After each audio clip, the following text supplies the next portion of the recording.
Hi, welcome to MFL Outdoors, and tonight we're back on those foxes. It's now 7:15 and you would think it was a lot later when I left home. Lovely blue sky, but unfortunately now lovely black and grey sky.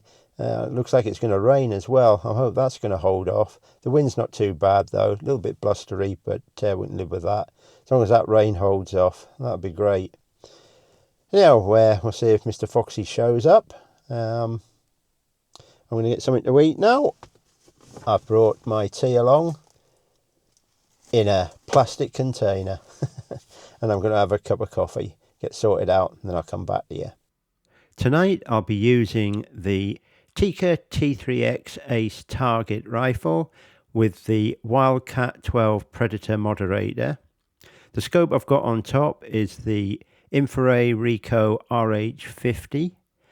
I'll have that mounted on either my Akitac bipod, or I'll have it, as shown in the picture, my Manbily monster tripod, as I call it. It's also got a 52mm ball head that Manbily has very kindly sent me, so I'll be testing that out tonight as well. And for the first time, I'm trying copper. It's the Federal 308 165 grain polymer tipped Vital Shock Trophy copper with a muzzle velocity of 2,700 feet per second. I've been using it on targets and it's really accurate out of this rifle, so I'm interested to see how it performs on the foxes. Tonight I'll also be using the Foxpro Inferno caller, and as you can see I've got that mounted. It's actually on a Manbily ball head, and that ball head I've actually attached to what was an antenna mag mount, so I can move it around anywhere on the vehicle. Plus I can swap out the caller and put my thermal on top. In fact, anything with a camera mount, I can put that on top. The only thing I can't do is with the thermal, I can't rotate it 360 degrees from inside the truck, but I have found a motor that I can put on there, a camera motor, so I'll be able to do that, and I'm going to sort that out soon. With winter coming on, it'd be nice to sit in the truck and monitor. It's nice to see the wild ducks dropping into the pond. There's already been one group dropped in, so I think there's about 20-25 in total that have come in, which is great. I'm actually standing on the back of the truck to get some height, and I've got the rifle on the Akitac bipod just lying on the roof. I get a good platform from there. And down they go. I scanned around for a while and then I decided to put the Foxpro caller on Distress Rabbit. I thought I'd give that a play and see if anything came in. That's a hare up there. Yeah. But nothing at the moment, so we'll just keep trying, see if anything comes along. Conditions are really bad for the thermal tonight, which is why you're not getting a very good picture. I've put this footage in just so you can see how bad the thermal is tonight. This is actually taken on a night where we had really good thermal conditions, and you can see that was a badger down there. It's just 100 times better. Right, back to tonight. You can just see the owl going over the top there. I scanned around for a while and still nothing showed up, so I decided to put the caller back on, and I left it running for a little while, and then all of a sudden, just out the corner of my eye, I saw this shadow coming in towards me, and the next minute I know I felt something on my head, and my instant reaction was to duck, and as I ducked, it took back off again, and this is what actually was sitting on my head. It must have just thought I was a post or something.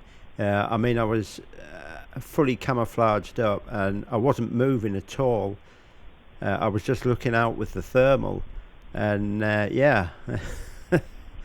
It wasn't deterred by me at all. It took back off and was just sort of hovering above me, probably about 10 feet, something like that. I thought it was gonna make away, but it's obviously the rabbit caller that it's been attracted to. But yeah, that's a first for me. I've never had a tawny owl land on my head before.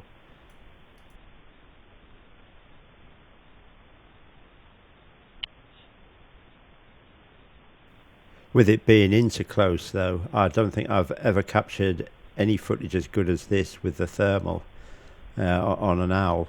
That's fantastic.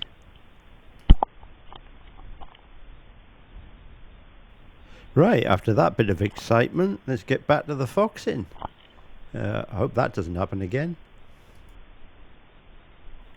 If you've had something like that happen to you, drop a message in the comments. I'd like to read that. The next thing to appear was these Graylag geese.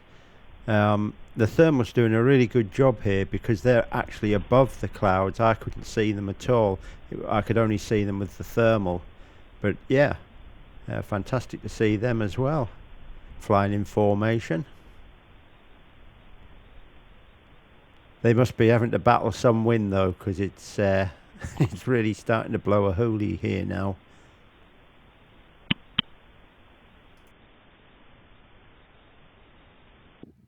Right, I've decided to abandon the back of the truck and get into the cab. I'm going to put the window down and put the truck side on so that the wind's hitting the back of the truck, and then I get a bit of relief from this because this wind's really picked up, and as you can see the moon's come above the trees now, so when the cloud cover's not there it's lighting me up like a Christmas tree. Right, I'm now back in the truck. I've got the window wound right down and I've got the rifle out of the window. I moved the truck side on so I'm not getting battered by the wind now, and I can see the owl over there perched on a fence post in an appropriate place this time. Having a look around, and I'm just scanning up and down. I'm going to hang on and see if anything turns up. I can still see quite a distance, just I'm not looking into the rushes as well as if I would have been if I'd have been on the back of the truck, but there's nothing I can do about that. I can't put up with that wind any longer. Right, just as I was scanning across, I just caught something going up the track on the far bank, which is quite a way up, about 400-500 meters, and I'm not sure if it's actually a badger or a fox, so I'm gonna hit the fox caller on again and see if anything comes down. And sure enough, it's a fox. You can see it coming down the embankment now, so I'm gonna keep watching. Hopefully it's going to keep coming in, and when it gets a bit closer I'm going to switch the caller off. I don't want it coming in too close. Right, I've just done a thermal unit refresh so that you're getting a better image now. That was appalling before, but that was because I'd had the lens cap closed and I'd had the rifle sitting there for quite some time. I should have done it actually before I'd started recording the fox coming down, but you have to just get these things as quick as you can. Anyhow, I don't know where this fox has gone because it was coming. It's heading away from me.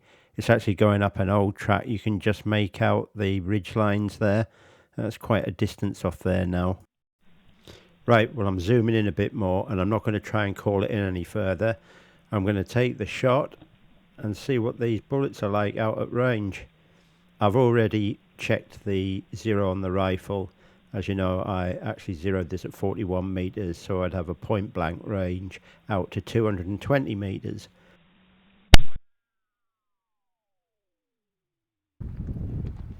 As you can see, I'm out of the truck and I'm going to make my way up and see if I can find this fox. The only bad thing at shooting them out at range is you've now got a long hike to go and try and find it. So I'm going to make my way along.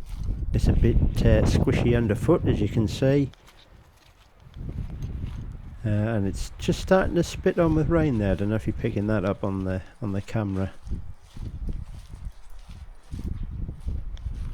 Lighting my way tonight, I'm using the Woburn X4 light that I did a review on last time.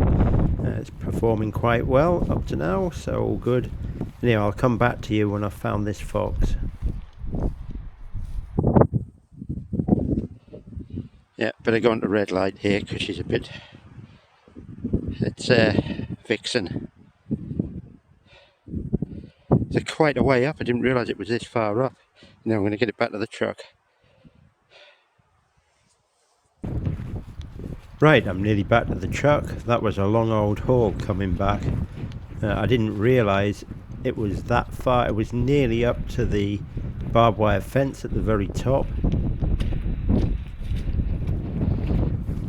I'm actually pleased now to see the truck coming into view. Right, well there we are. I managed to get it back to the truck. That's quite a walk. It's around 200 metres. So a 308 certainly did its job out there on the felt, and that's using the copper round. So it certainly expands and does what it's meant to do. I remembered I had the one leaf Mars Mini with me, so I gave it a quick ping with the LRF, and I wasn't far off. I said 200 metres, but it was actually 208.2 metres. I just saw that one at the last minute. It had been down by the duck pond and it had gone up the next hillside. That's quite a way off, probably about 400 metres, somewhere around there. Anyhow, I quickly flicked on the Foxpro and just gave it a few blasts, and I saw her turn and she ran back down. And when I saw her get down onto the level that I was on, I stopped calling, and she was mulling around in the rushes trying to find where the noise was coming from. Anyhow, she took an old track to go back up onto the top, and as she was going to the top, she got to, it was when I lasered it, it's 208 metres. And just as a quick update, the Manbily RH52 ball head, that's the 52mm ball head, operated flawlessly tonight. Although I didn't shoot the fox from it, it held the rifle really well, and this rifle is some heavyweight. So if you've got a heavy rifle, have a look at the Manbily 52mm ball head and their monster tripod, as I call it.